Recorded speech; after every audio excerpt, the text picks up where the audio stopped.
Et si je vous apprenais une formule mathématique pour prendre une décision? Dans quelques semaines, vous allez faire le choix de changer de club ou non, d'arrêter le football ou non, d'investir en vous ou non. Mais aujourd'hui, maintenant, on va apprendre comment calculer la façon de prendre votre décision.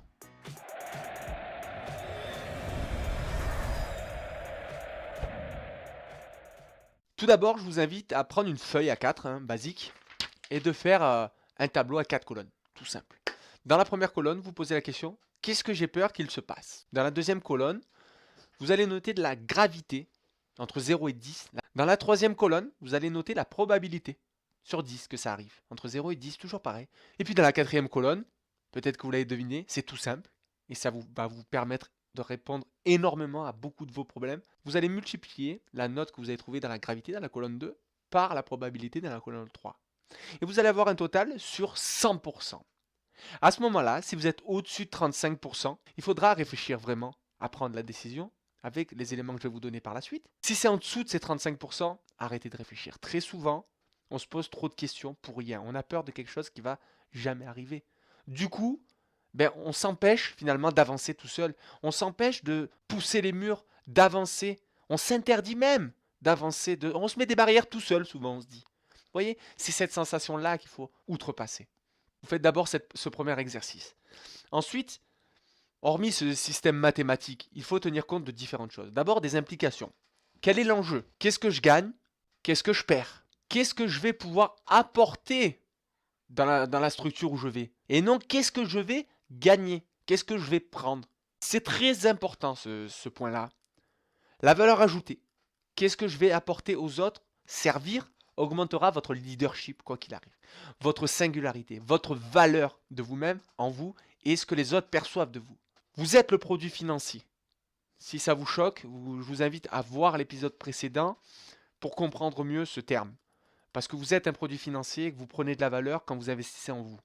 D'accord, j'y reviens pas, vous revenez plus tard sur l'épisode précédent. Donc, le prix à payer également. Il faut vraiment se rendre compte qu'il y a des objectifs à viser, mais il y a un prix à payer. Quelles sont les conséquences positives, d'abord, le prix à payer, si je fais ce choix? L'amélioration de ma qualité de vie, très souvent, de ma carrière, ok. Mais les conséquences négatives sont lesquelles? Moins de temps avec ma famille, ma petite amie, mes enfants, parce que je suis plus souvent en déplacement. Plaire à votre ego, c'est bien, sur du court terme. Ça vous rend heureux sur du court terme. Mais sur du long terme, ça casse. Ça casse pourquoi? Parce qu'il y a une différence entre être heureux et vous rapprocher du bonheur. Est-ce que ça va me rendre plus heureux ce que je vais faire? Est-ce que ça va me rapprocher du bonheur? Être heureux, c'est immédiat. On est heureux sur le moment, tout de suite, maintenant. Le bonheur, c'est plus compliqué. C'est votre chemin de vie. Votre rêve est au bout généralement. Si ce choix vous rend heureux et vous mènera sur le chemin de votre vie, de votre rêve, go! Allez-y! Pourquoi vous réfléchissez 100 ans? Il faut que ça sorte du cœur, de vos tripes, que vous ayez vraiment envie de le faire. Une fois décidé, ce choix, il faut l'assumer, bien évidemment. Une décision n'est pas source de discussion. Ça sert à rien de remettre en question une prise de décision la veille. Elle a été prise, c'est bon. Assumez-la maintenant et posez les actions qui vont dans ce sens. Et je vous invite à le faire en allant voir dans l'atelier Starter de la Vitruvians Academy comment mettre des objectifs en place, des actions en place, votre plan d'action, comment le construire, c'est dans l'atelier Starter de la Vitruvians Academy. Un chemin de vie n'est parfois pas le bon. Mais si vous le faites à 100%, si vous êtes positif, quoi qu'il arrive, vous serez content. Vous ne le regretterez jamais. Et vous pourrez y revenir par la suite. Parce que vous serez encore en plus en confiance.